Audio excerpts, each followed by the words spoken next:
So, titingnan natin kung malinis ba yung tenga ng anak ko. At gagamitin natin tong ating, ayan, ear pick na may kasama na siyang box or case. So, ito po yung included na marireceive nyo kapag umorder kayo dyan. May ganito yan dyan. Ilalagay nyo yan dito.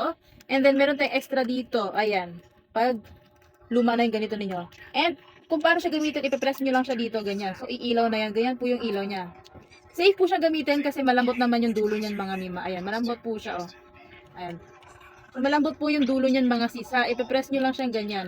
And ito, di battery po siya, hindi po siya chargeable. So, battery po yan na AAA.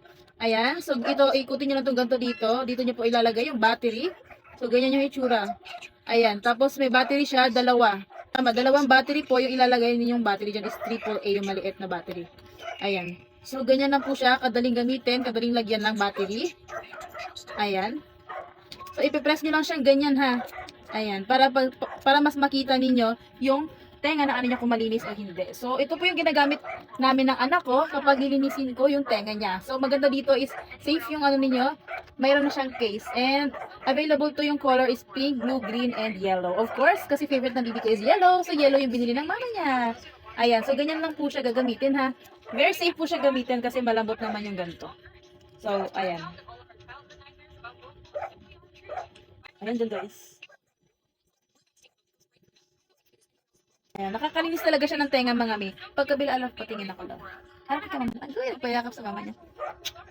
Naligo to ngayong gabi, kaya ang bango nito. Patingin natin pagkita sa kanila paano tilinis yung ears ng baby ko.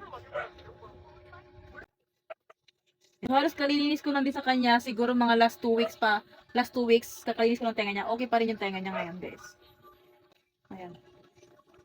Ayan. Ganito po yung ginagamit ko. And then after ko po siya gamitan ng ganito, gumagamit din po ako ng cotton bud. Lalagyan ko siya ng oil. Yung BB oil, tapos ililinis ko rin siya dun. Ito, dahan-dahan ko lang siyang ginagamitan nito kasi malambot naman siya and safe. And ang maganda dito guys, kasi mura lang to mga miha. Kaya kung gusto nyo rin bumili na ito, ilalagay ko na lang yung link dyan sa ating yellow basket para makabili din kayo ng sa inyo kasi siguradong magagamit nyo rin to sa inyong mga kids. So guys, check out nyo na yan dyan sa ating yellow basket. Bye!